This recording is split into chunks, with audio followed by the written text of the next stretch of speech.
अरुण भारती तो ये भी कह रहे हैं कि चिराग जो है वो बिहार के अगले मुख्यमंत्री होंगे और वो लालू यादव नीतीश कुमार की तरह जो है वो मजबूत नेतृत्व जो है वो बिहार को प्रदान करेंगे।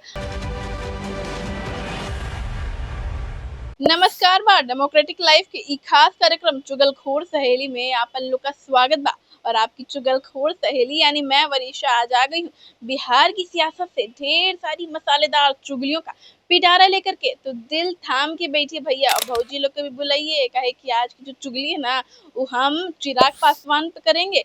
बताएं आपको कि आने वाले चुनाव को लेकर के जैसे जैसे अच्छा ये बताइए, सितंबर का महीना चल रहा है तो कभी धूप कभी छांव, कभी धूप तो कभी छांव है। कभी धूप इतना ज्यादा कड़ा हो रहा है तो पल भर में छांव आ जा रहा है, और वैसे ही बिहार की राजनीति में भी हो रहा है। कभी एक दल जो है धूप कर दे रहा है तो दूसरा दल जो है उसको छांव कर दे रहा है। और ऐसी में जो है आने वाले विधानसभा चुनाव को लेकर के उसी तरह जो है सीएम के चेहरे पर पूरा का पूरा ड्रामा जो है वो दिखता हुआ नजर आ रहा है। और चिराग पासवान जो है उनका भी लोकप्रियता जो है पिछले साल लोकसभा चुनाव में काफी क्रेज पर चढ़ गया था और कितने ज्यादा वायरल हो गए थे।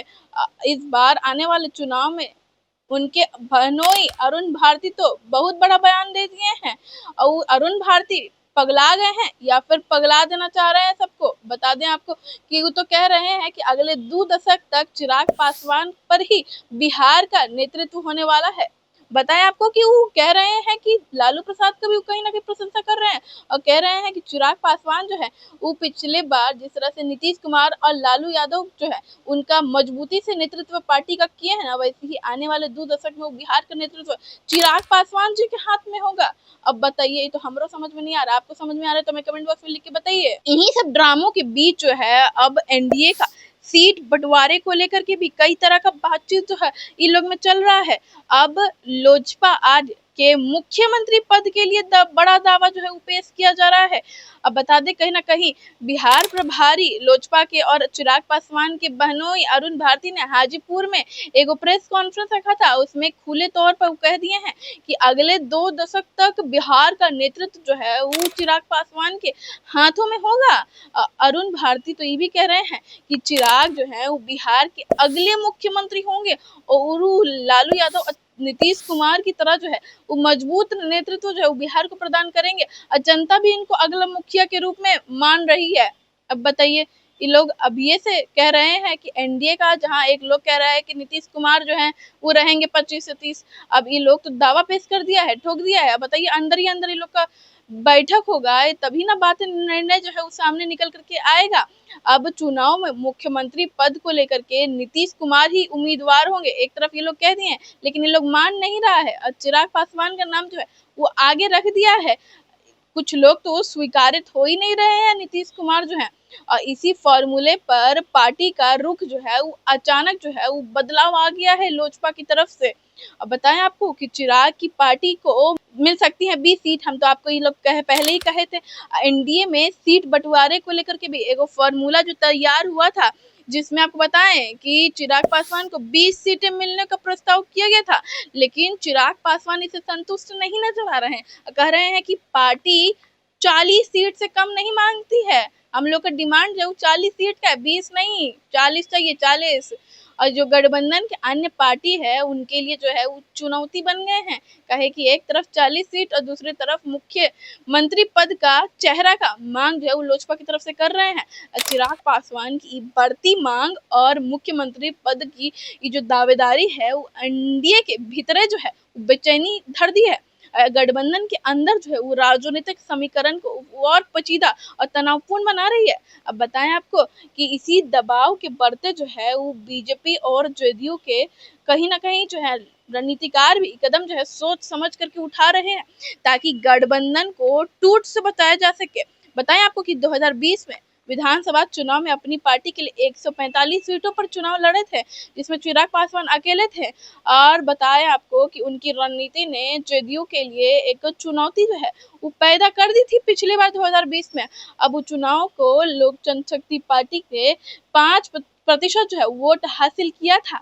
अब राजनीतिक विशेषज्ञ भी कई तरह का जो है वो बात कह रहे हैं, मान रहे हैं कि चिराग का दबाव जो है उनकी पार्टी के कार्यकर्ता का मनोबल को आगे बढ़ाने के साथ ही गठबंधन में अपना साख जो मजबूत करने की कोशिश कर रहे हैं।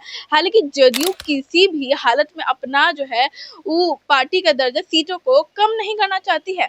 अभी जो है वो ये लोग का बंटवारा जो है ये लोग का जारी है। अंतिम रूप से ये लोग निर्णय ले ही लिया है, लेकिन जो है वो पार्टी का दमखम दिखाने का प्रयास चिराग पासवान जी पूरा तरीके से कर रहे हैं। लगातार जो है वो कार्यक्रम को आयोजित कर रहे हैं। इसमें नव संकल्प महासभाओं के जरिए जो है वो पार्टी अपने राजनीतिक ताकत को जुटाने का प्रयास कर रही है। आने वाले 4 सितंबर को भी ये लोग का मुजफ्फरपुर में संकल्प सभा जो है वो ऐतिहासिक बनने जा रहा है। अब बिहार की राजनीति में बड़ा असर ये डालता हुआ भी दिखाई देगा। अब राजनीतिक पिच को एक बार फिर से नई जंग जो है वो छिड़ते हुए दिखाई दे रही है। तो भैया आपको बता दें कि लोग 20 सीट पर राजी नहीं होने वाला है। ये लोग मांग कर रहा है कि हम लोग को 40 सीट दे, काहे कि इशारों ही इशारों में अरुण भारती तो ये भी कह दिए हैं कि 2015 में जब हम लोग जदयू के साथ चुनाव लड़े थे ना, तो हम लोग को 43 सीट मिला था। 43 सीट पर हम लोग चुनाव लड़े थे, मतलब सम्मानजनक सीट जो है वो हम लोग के पार्टी को मिलना जरूरी है। तो बताइए यहाँ पर तो ये लोग सीट शेयरिंग का बात जो है आकर के पेंच फंसता बजा रहा है। अब गठबंधन में टूट भी ना हो और सबको सम्मानजनक सीट जो है वो मिल जाए। ये लोग बैठक के बाद ही ये लोग निर्णय लेगा कि क्या होगा। कहे कि पहले जो है बात तो निकल कर सामने आ रहा था कि 101 पे बीजेपी, 102 पे जदयू और बाकी 20 सीट जो है वो चिराग पासवान और 10-10 सीट आरएलएम और जीतन राम मांझी के पार्टी को मिलने जा रहा है। लेकिन अब कहीं ना कहीं अब चिराग पासवान के बाद जो है वो आरएलएम से भी हम लोग को सुनने में मिल रहा है कि ये लोग 10-10 सीट जो है उस पर राजी नहीं हो। ये लोग को और ज्यादा अधिक सीट जो है वो चाहिए। अब बताइए, अब अपनी अपनी पार्टी का ये लोग सम्मानजनक सीट का प्रस्ताव जो है वो गठबंधन में रखेगा। अब आने वाले वक्त में ही पता चलेगा कि लोग कितना, ये लोग का सामंजस्य जो है वो बनता हुआ नजर आएगा या फिर कुछ बड़ा हो सकता है। क्या चिराग पासवान का सीएम फेस जो है इस बार इन लोग के गठबंधन में कबूल होगा या नहीं, वो तो आने वाले वक्त में सब पता चल जाएगा। तो फिलहाल आज की चुगली में इतना ही। हम मिलते हैं कल फिर यही डेमोक्रेटिक लाइव पे। तब तक के लिए बाकी खबरों को देखने के लिए डेमोक्रेटिक लाइव को देखते रहे। धन्यवाद।